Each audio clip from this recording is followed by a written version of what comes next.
మీ పిల్లలు బాగా చదవాలనుకుంటే సరస్వతీదేవి మహిమగల మంత్రం ఒకటి ఉంది. నేను చెప్తాను, జాగ్రత్తగా వినండి. ఓం ఏం సరస్వతి నమః అనే మంత్రం 3 తూర్లు చదవాలి. ఇది చాలా పవర్ఫుల్ మంత్రం. ఎగ్జామ్స్ అప్పుడు మాత్రమే చదవాలి, చదువుకునేటప్పుడు మాత్రమే చదవాలి. ఈ మంత్రం చాలా మహిమగలది. ఓం శక్తి.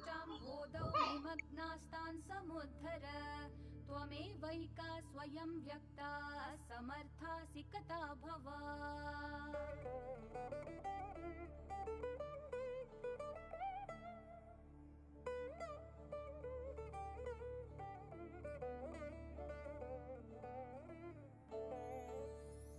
श्रीवाणी सर्वजगतां जननी प्रमोदे जिह्वाग्रवासिनि मनोहरि वेधसस्त्वं वाञ्छाप्रदाय